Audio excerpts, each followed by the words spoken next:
My name is Zhenya, and this is very nice to meet you today. Last year of my life, I did spend in Sweden. I was studying there for my master's degree in Stockholm University. While I was doing that, I was living in Sollentuna, which is like an outskirts of Stockholm. I did live in the nature. I had a forest nearby, several lakes nearby.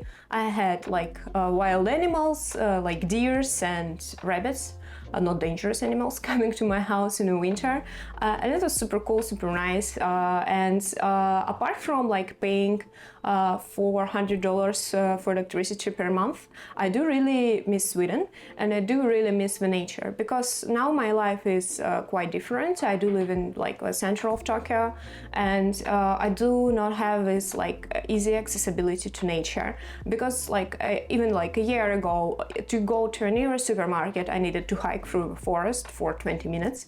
It doesn't sound ideal, but you have like this opportunity to go for a walk in the forest, and it's nice. So when I moved to Tokyo, the first thing that I wanted to find is like a place to go hiking, a place maybe to escape the crowds, and just like to see like beautiful trees, beautiful nature, etc. So this is how I found Okutama. The next station is Kumotori.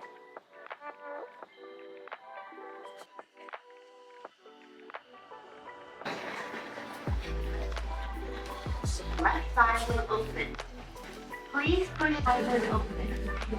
Please push the button. So Okutama is located in Tokyo, in its like far western part, in Okutama Mountains. The way to Okutama takes about 2.5 hours, and usually depends on trains. Because when I went there, my way to Okutama took about 2 hours, my way back took less. Oh, I think like my way there took 2.5 hours, my way back took like 2 hours. And this is because of the trains. So when I was going to Tokyo, I like took a rapid train, so it was faster. So hugely depends on the trains, and despite the journey, Okutama is still located in Tokyo, but it's like in its outskirts.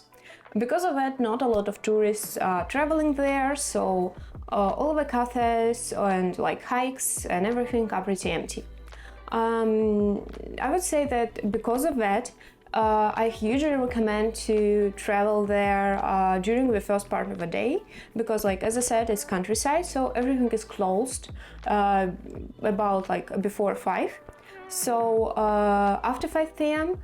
It's just like dark, and this is especially so in autumn and like during the winter, and everything is closed. So I do usually recommend traveling there like in the morning. The cool thing about Okutama is it has great outdoors. So it has like great lakes, mountains, forests, waterfalls, whatever you name it.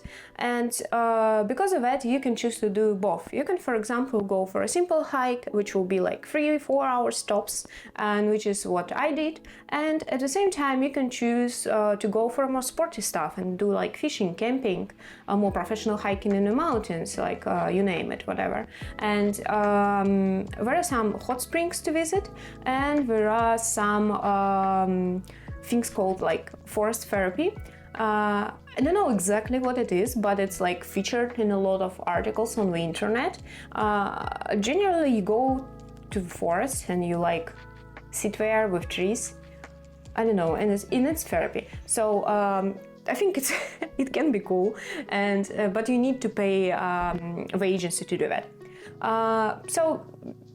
Because of that, I would like today to go briefly, firstly, through the things you can do in Okutama in general, and afterwards to come back to the trip that I did, which was simple hiking, and which I think is the simplest thing to do in Okutama, especially for a one-day trip. So let's start with the mountains, but firstly I would like to make a disclaimer that I'm not a professional hiking professional. Yeah. So whether or not to climb something, it's up to you. It hugely depends on your experience, but I would say that at least according on things that I found on the internet, hiking in Okutama can be difficult. Hikes like roads can be difficult, and especially now in the autumn winter season, there are a lot of wild animals like bears, so you need to prepare accordingly. Whatever you need against bears, I really don't know, but again, you need to prepare and decide whether it's worth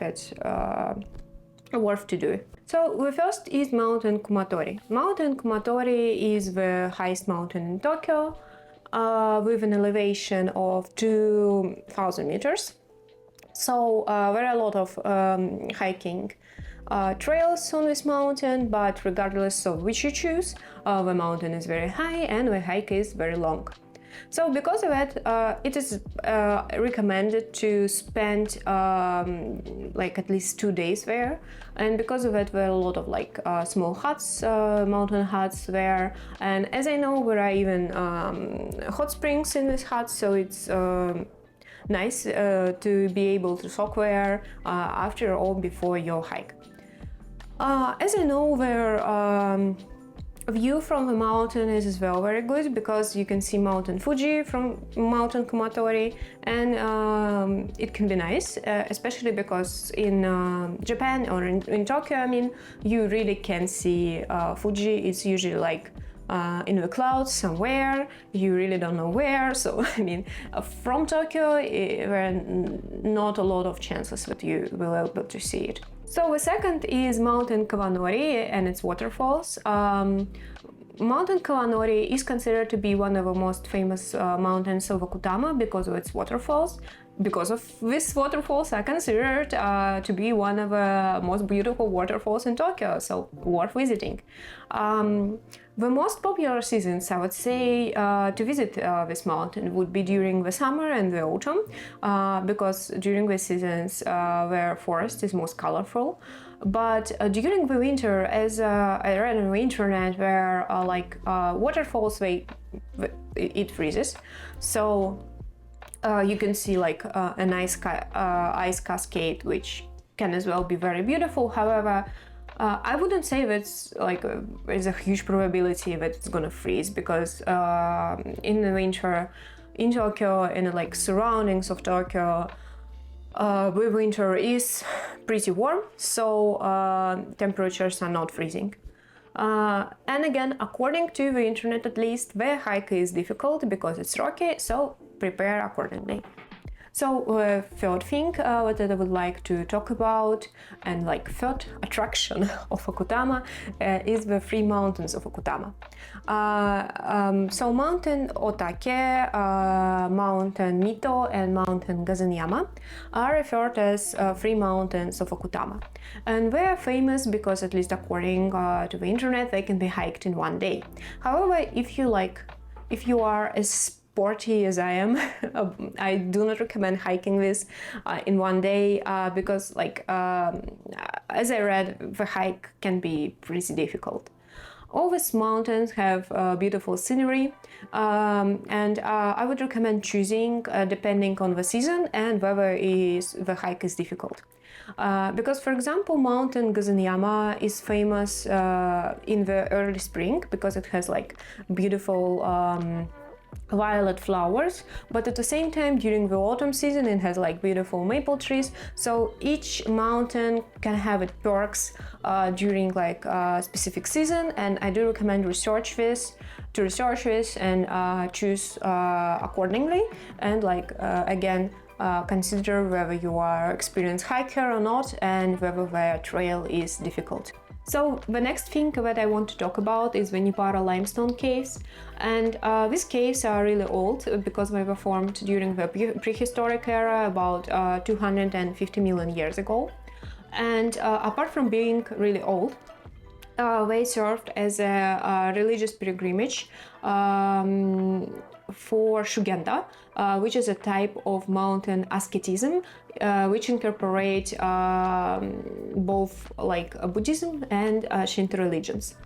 So when I was researching that, I thought that it's like a perfect horror movie setting when, for example, you go for a hike in the mountains and you have your little like video camera with you, and it's like a found footage horror movie. But I mean, I'm pretty sure no cult right now. And caves are really beautiful. Part of what makes this experience very unique is that they illuminate these caves. And we have music there, so you can go look at the caves with like nice illumination, have nice pictures. And I especially recommend it during the summer because it's very cool down there. And during the summer, Tokyo is 400,000 degrees, so it's a nice way to look at the caves and cool down at the same time. So next is Hatonosu Valley, and I actually was there, so I would include pictures here and there. But when I was there, I did the hike in the summer, and it was very humid and hot. So the hike was nice, but very sweaty, and it took me about 2 hours, which I think like was too long for this hike. So either do be prepared for that or do choose another season to hike there. So from the valley you can see a beautiful scenery because you can see like how the river goes around the like huge rocks and down the narrow valley. There is a hiking path and you can even see like a Momiji in the autumn. You can go from the Hatonosu Valley to Okutama, so I definitely recommend doing that. It's very beautiful. The hike is nice. The trail itself as well is nice. You can swim there during the summer because the mountain river as well as I saw it was very, very clear. And when I was there in the summer, there were people not only swimming but people who did subsurfing. So a nice place to do that if you are interested. The river itself is divided by the power plant, which provides a nice observation deck, so you can like take pictures from there. And another fact, which may be like a fan, but I think more nerdy, that is this plant has a fish ladder, which is considered to be one of the longest in Japan. And fish ladder help fishes to travel through the plant. So you can see it from this hike and from this observation deck. And yeah, nice place to be a fish and travel through the plant if you want. So yeah, Hatonosu Valley is definitely one of the places that I recommend because it is very, very beautiful. So yeah, it concludes all the general points that I wanted to mention about Okutama. But if you decide to go there, just research. Maybe you will find something that I didn't find. Because Okutama is one of the most beautiful places in Tokyo, at least like in my opinion. It has gorgeous nature, gorgeous views. So just if you don't research and go for a walk there, you will find something very beautiful because it's really nice. So and finally, let's go back to the trip that I did with my husband. So we chose Okutama Mukashi Michi Trail, which translates from Japanese to English as an Okutama Old Road. This is a popular trail that covers the distance between Okutama Station and Okutama Lake. And it's a gorgeous hike because it has gorgeous views, and at the same time it has some historical landmarks that you will see on the map of the hike. And it's certainly a very popular trail. I didn't find it to be crowded because even though I, with my husband, we were there like I think it was Saturday and it was during the Momiji season, the most of the hike we were alone, so it was very nice. So we started our hike at Okutama Station, and just look at these cute trains with all these animals. Near the station you can find a cafe that does inari sushi and bowls with local wasabi. Okutama is famous for its wasabi production. Here, wasabi is cultivated alongside rivers, using the water from the mountain streams. It's spicy and gives a nice kick, so I do recommend trying it or even maybe like buying it in local shops. There are no shops during the hike, so buy your water or maybe any snacks in town. However, there are toilets that are okay, so do not worry about that. And look at this map in the beginning of a hike. It's not painted, but carved in a wood, and I just love Japan for this attention to detail. The first pinpoint of a hike was kind of creepy abandoned rail tracks. This is the first tunnel of the abandoned rail line. The railway was built to transport supplies for the construction of a dam that formed Okutama Lake. Soon after the completion of the dam, the rail line was closed. I like such creepy places, especially in Japan, where there are a lot of creepy stories about tunnels and train stations in parallel worlds. The creepypasta about the Kisaragi station can be an example, if you know, you know. However, I like creepypasta and creepy stories, but these railways I didn't like because they have been run away, and I think it's extremely dangerous to walk on them.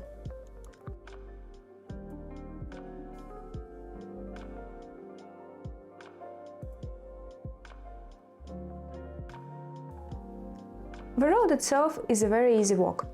We pass tiny villages, small waterfalls, and several shrines. It's interesting that life in such areas can be very different even though it's still Tokyo, at least geographically. For example, in several cafes I saw irori, which is an old Japanese fireplace filled with charcoal. As well, what set this trip apart is that other people, hikers, greeted us during our hike, and it was very cute and heartwarming. In Tokyo, as in any big city, you don't usually talk with strangers because it's kind of creepy. People here are usually nice and very polite, but you just don't talk with them randomly. Down the road you can also find the Shirahige shrine. You can see that it is very isolated, but as well it is located underneath a big rock which was formed many million years ago.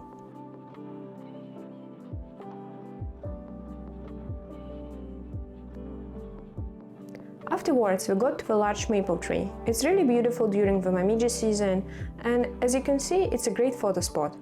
As it was close to 3:30 and all the cafes and restaurants would close at 5, we took a bus from there. Be careful with buses in such remote areas because we stop going very early, and it's a real possibility that you will wind up in the middle of nowhere, and taxis here are very expensive.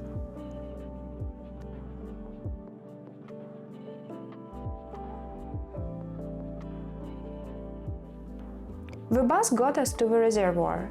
It was built in 1957 with a dam, and now Lake Okutama is an important source of drinking water for Tokyo.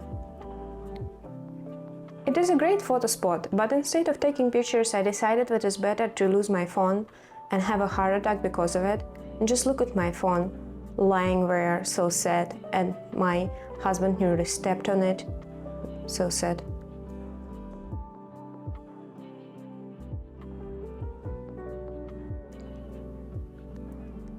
Apart from having a heart attack from losing your phone, here you can find a local administrative center with my favorite wasabi mascot, Wasabi-kun, Wasabik, I don't know, a museum, a restaurant and a shop where you can find local wasabi goods like fresh wasabi, wasabi ice cream, wasabi preservatives and so on. The museum is cute, especially for kids, because we have a lot of interactive stuff and it's always nice to touch everything.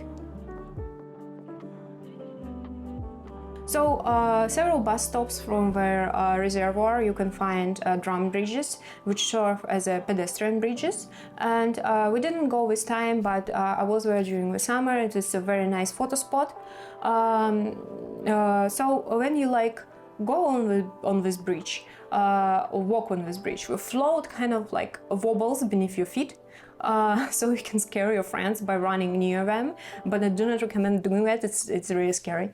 The only thing is that it's quite far away, so you do need to be mindful of the buses to go there, and the most important thing, to go back from the bridges to Okutama. After a quick walk there, we came back to the Okutama itself. We went to a local cafe called Dorapo Blue. When we got there, the cafe was pretty empty. However, you can make a reservation on the phone if you are not afraid of speaking Japanese. As you can see from the ambience, the cafe has a very European vibe. What adds to this vibe is that there was a jazz playing in the background, and the owner collects different dishes and tableware. Most of them look like porcelain and are very beautiful. The food was very tasty and quite cheap, and I ate a quiche pie, which is not very common to find in Tokyo. It was definitely a nice ending to our travel to Okutama, because we could eat while looking at this lovely view, and it was very nice. So yeah, I think that's all that I wanted to talk about, and I hope that when you are here in Tokyo, you will choose Okutama and you will go to Okutama to do your hike, because as I said, it's one of my favorite places to see in Tokyo, one of my favorite places with nature. And yeah, I hope you like this video. Bye!